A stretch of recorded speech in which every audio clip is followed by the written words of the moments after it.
He passed away nearly 30 years ago, but American icon Roy Orbison is back on stage. In fact, the man behind Only the Lonely and Pretty Woman is on a worldwide tour that hits Toronto tonight. And did I mention it's a hologram version, of course. Ladies and gentlemen, Roy Orbison. In Dreams is now touring North America after debuting in Europe this past spring. The estate-approved hologram tour features Orbison performing digitally remastered hits with a live orchestra. It's a 16-song, 65-minute surreal experience. Because it's a hologram, it doesn't move around the stage. So in the case of Roy Orbison, it happens to be a perfect match. Music industry expert Eric Alper believes there's a market for nostalgic tours where audiences are given the chance to see artists they didn't get to see when they were alive or wish to see again.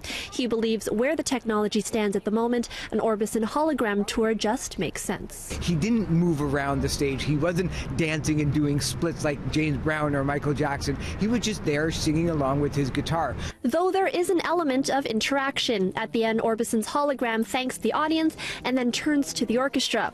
Although there are mixed feelings among artists and fans alike about the idea of recreating musicians in hologram form, this tour proves there's growing interest in the field. So how is this going to affect the industry and artists who are touring now? Newer up-and-coming bands are looking at this saying, well, now we have to compete with potentially dead people on the live circuit, which was one area where once you passed away, you didn't need to compete with them in that aspect of it. Now, everything is up for grabs again.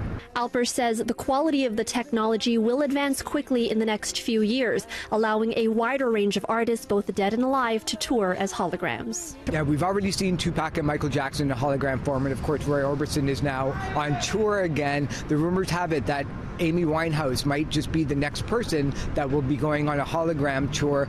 Base Hologram, the company behind the Orbison tour, is currently working on an Amy Winehouse show that is set to debut in 2019, going on a worldwide tour for 3 years. According to Winehouse's father, the money will go towards the Amy Winehouse Foundation, which assists young people dealing with substance abuse. We're keeping her name alive. We're keeping her legacy alive. Her legacy is not just about music now. Her legacy is something else.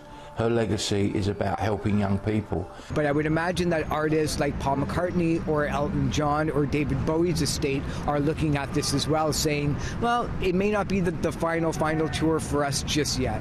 All the Sandman tiptoes to my room. The North American leg of the In Dreams tour wraps up in Florida on November 19th and is set to hit Australia next year. From the Sony Centre, Natividad, City News.